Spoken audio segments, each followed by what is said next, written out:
भक्तामरप्रणतमौलिमणिप्रभाणा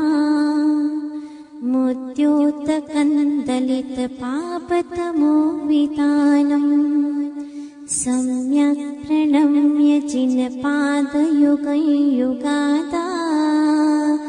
वालम्बनं भवजले पतताञ्जनानाम् यः संस्तुतः सकलवाङ्मयतत्त्वबोधा दुद्भूतबुद्धिपटुभिः सुरलोकनाथैः स्तोत्रैर्जगत्त्रितयचित्तहरैरुदारैः स्तोष्ये किलाहमपि तं प्रथमं जिनेन्द्रम् बुद्ध्या विनापि विबुधार्चितपादपीठ स्तोतुं समुद्यतमतिर्विगतत्रपोऽहम् बालं विहाय जलसंस्थितमिन्दुबिम्ब मन्यः क इच्छति जनः सहसा ग्रहीतुम् वक्तुं गुणान् गुणसमुद्रशशाङ्ककान्तान् कस्ते क्षमः सुरगुरुप्रतिमो विबोध्या कल्पान्तकालपवनोद्धतनक्रचक्रम्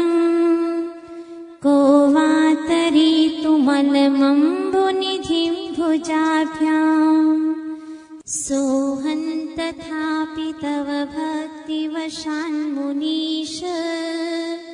कर्तुंस्तवं विगतशक्तिरपि प्रवृत्तः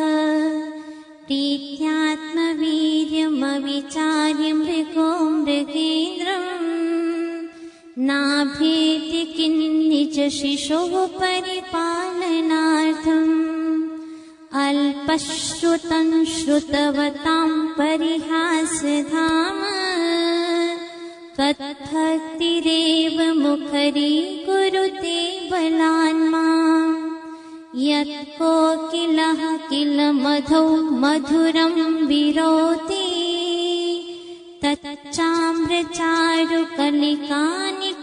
तच्चाम्रचारुकलिकानिकरैकहेतु त्वत्संस्तवेन भवसन्तति सन्निबद्धम् पापं क्षणात् क्षयमुपैति शरीरभाजाम्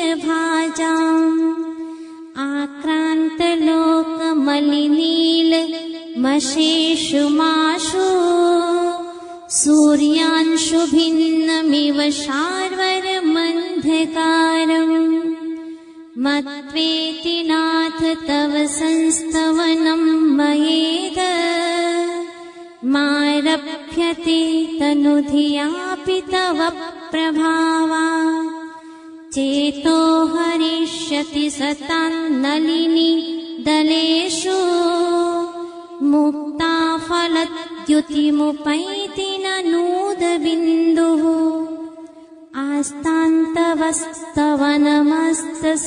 आस्तान्तवस्तवनमस्तसमस्तदोषम् त्वत्सङ्कथापि जगतां दुरितानि हन्ति दूरे सहस्रकिरणः कुरुते प्रभैव पद्माकरेषु जलजानि विकासभाण्डे नात्यद्भुतं भुवनभूषण भूतनाथ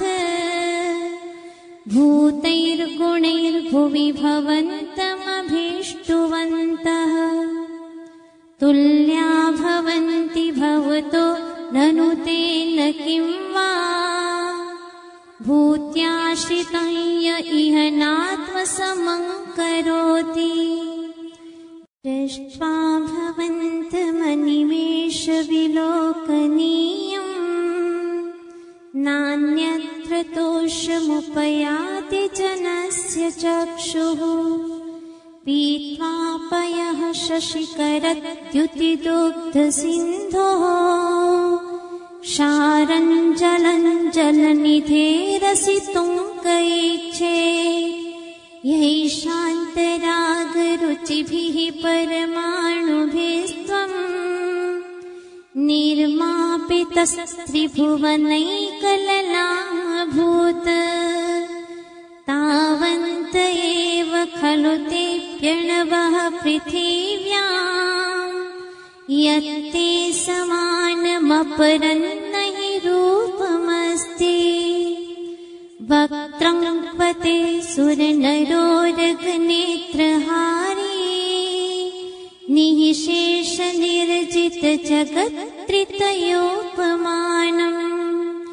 बिम्बं कलङ्कमलिनं क्व निशाकरस्य यद्वासरे भवति पाण्डुपलाशकल्पम् सम्पूर्णमण्डलशशाङ्ककलाकलाप शुभ्रागुणास्त्रिभुवनं तव लङ्घयन्ति ये संश्रितास्त्रिजगदीश्वरनाथमेकम् कस्तान्निवारयति सञ्चरतो यथेष्टम् चित्रं किमत्र यदि ते हृदशाङ्गनाभिर्नीतं मनागपि मनो न विकारमार्गम् कल्पान्तकालमरुताचलिताचलेन किं मन्दराद्रिशिखरं चलितं कदाचित् निर्धूमवर्तिरपवर्जिततैलपूरः कृत्स्नं जगत्त्रयमिदं प्रकटीकरोषि गम्यो न जातु मरुताञ्चलिताचलानां दीपोपरस्त्वमसि नाथ जगत्प्रकाशः नास्तं कदाचिदुपयासि न राहुगम्यः स्पष्टीकरोषि सहसा युगपज्जगन्ति नाम्भोधरोदरनिरुद्धमहाप्रभावः सूर्यातिशायि महिमासि मुनीन्द्रलोके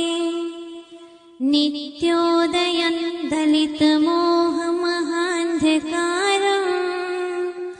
गम्यं न राहुवदनस्य न वारिदाणाम् विभ्राजते तव मुखाब्जमनल्पकान्ति विद्योतयज्जगदपूर्वशशाङ्खबिम्बम् किं शर्वरीषु शशिनानि विवस्वता वा युष्मन्मुखेन्दुदलितेषु तमः सुनाथ निष्पन्नशालि वनशालिनि जीवलोके कार्यं कियज्जलधरे जलभारनम्रे ज्ञानं यथा त्वयि विभाति कृतावकाशम् नैवं तथा हरिहरादिषु नायकेषु तेजोस्फुरन् मणिषु याति यथा महत्त्वम् नैवं तु काचशकले किरणाकुलेऽपि मन्ये वरं हरिहरादय एव दृष्टा दृष्टेषु येषु हृदयं त्वयि तोषमेति किं वीक्षितेन भवता भुवि येन नान्यः कश्चिन्मनो हरति नाथ भवान्तरेऽपि तीनान् शतानि शतशो जनयन्ति पुत्रान् नान्यासु त्वदुपमं जननी प्रसूता सर्वादिशो दधति भानि सहस्ररश्मिम् प्राच्येव दिक्जनयति स्फुरदंशुजालम् त्वामामनन्ति मुनयः परमं पुमांस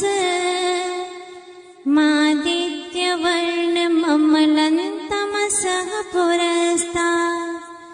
त्वामेव सम्यगुपलभ्य जयन्ति मृत्युम् नान्यः शिवः शिवपदस्य मुनीन्द्रपन्था त्वामप्ययं विभुमचिन्त्यमसङ्ख्यमाद्यम् ब्रह्माण्डमीश्वरमनन्तमनङ्गकेतुम् योगीश्वरं विदितयोगमनेकमेकम् ज्ञानस्वरूपममलं प्रवदन्ति सन्तः बुद्धस्त्वमेव विबुधार्चितबुद्धिबोधात् त्वं शङ्करोऽसि भुवनत्रयशङ्करत्वात् धातासि धीर शिवमार्गविधिर्विधानात् व्यक्तं त्वमेव भगवन् पुरुषोत्तमोऽसि तुभ्यं नमस्त्रिभुवनार्तिहराय नाथ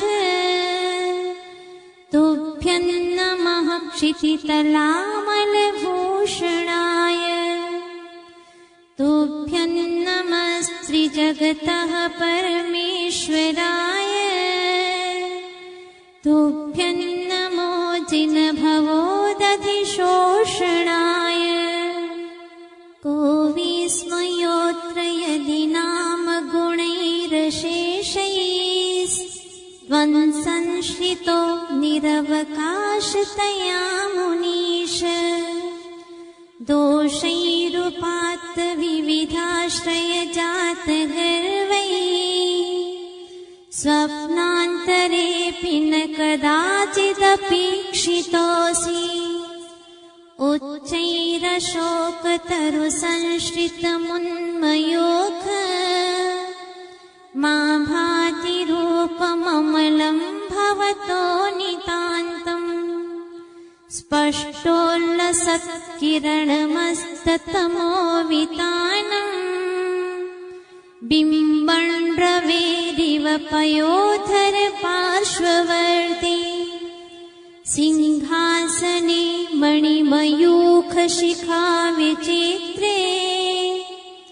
विभ्राजते तव वपुः कनकावदातम् बिम्बं वियत् विलसदंशुलतावितानम् तुङ्गोदयाद्रिशिरसीव सहस्ररश्मिः कुन्दावदात चलचामरचारुशोभम् विभ्राजते तव वपुः कलधौतकान्तम् उद्यच्छ शाङ्कशुचिनिर्झरवारिधार मुच्चैस्तटन् सुरगिरेरिव शातकौम्भम् छत्रत्रयं तव विभाति शशाङ्ककान्त मुच्चैस्थितं स्थगितभानुकरप्रतापम् मुक्ताफलप्रकरजालविवृद्धशोभम् प्रख्यापयत्रिजगतः परमेश्वरत्वम्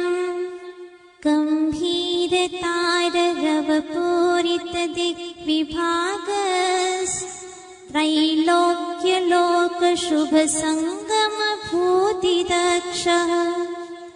सद्धर्मराज जय घोषण घोषकः सन् खेतुन्दुभिर्ध्वनति ते यशसः प्रवादी मंदार सुंदर नमेरु सुपारिजात संतानकादि कुसुमोत्कर वेष्टिरोत्था गन्धोदबिन्दु शुभमन्द मरुत्प्रपाता दिव्यादिवः पतति ते वचसान्ततिर्वा शुम्भत्प्रभा वलय भूरि विभा विभोस्ते लोकत्रये द्युतिमतान् द्युतिमाक्षिपन्ति प्रोद्यत्तिवाकर निरन्तर भूरि संख्या दीप्त्या जयत्यपि निशामपि सोम सौम्या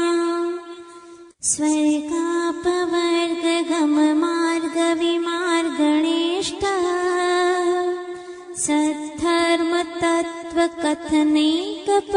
सद्धर्मतत्त्वकथनैकपटुस्त्रिलोक्यः दिव्यध्वनिर्भवति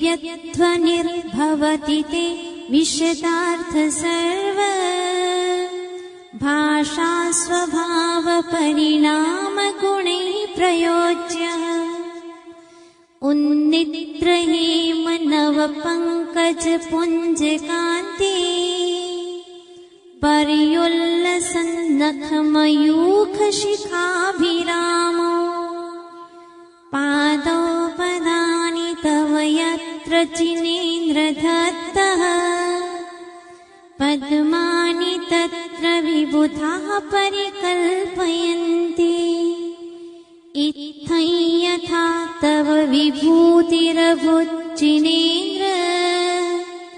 धर्मोपदेशन विधो न तथा परस्य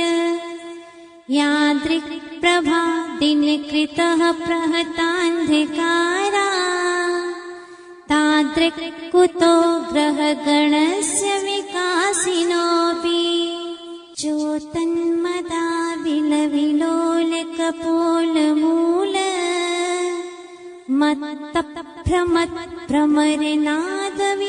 मत्तभ्रमत्प्रमरनादविवृद्धिकोपम्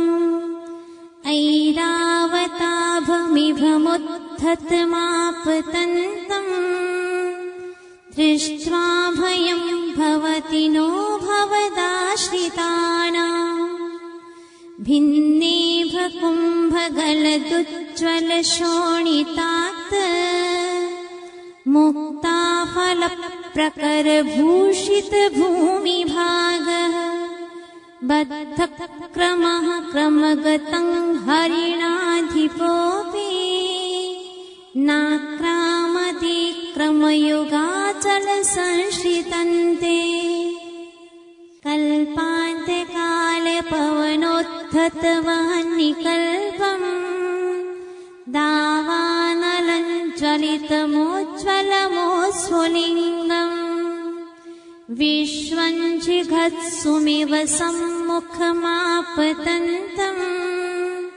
त्वन्नामकीर्तनजलं शमयत्यशेषम् रक्तीक्षणं समदकोकिलकण्ठनीलम् क्रोधोद्धतं फणिनमुत्फणमापतन्तम् आक्रामतिक्रमयुगेण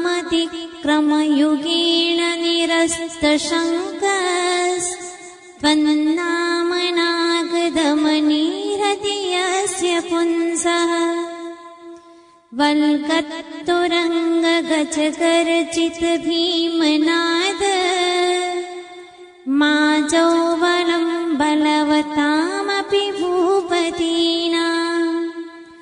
उद्यत्तिवाकरमयूखशिखापवेत्तम् त्वत्कीर्तनात्तम इवाशुभिदामुपैति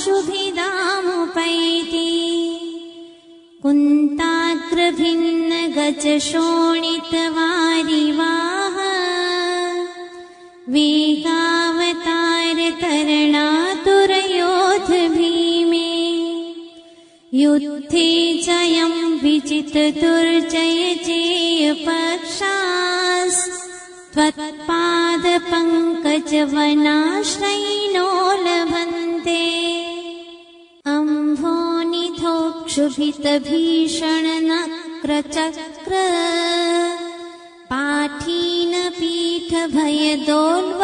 पाठीनपीठभयदोल्बणवाडवाग्नो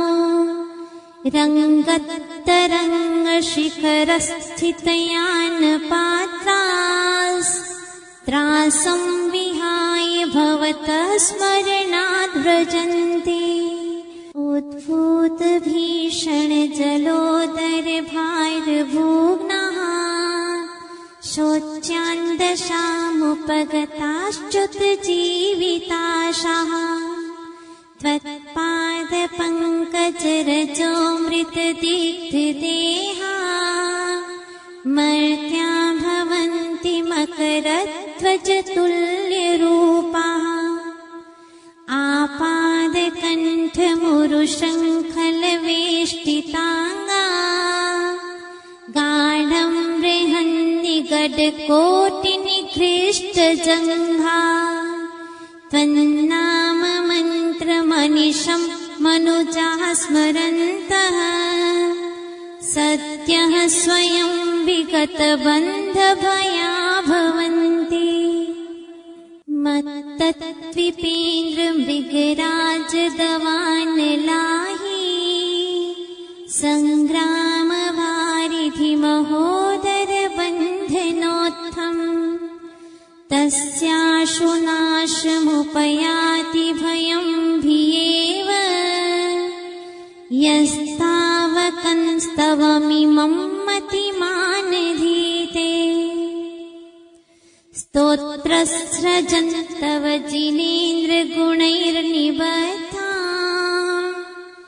भक्त्या मया विविधवर्णविचित्रपुष्पा धत्ते जनोय इह कण्ठगता मजस्रम् तं मानतुङ्गमवशासमुपैति लक्ष्मीः तं मानतुङ्गमवशासमुपैति लक्ष्मीः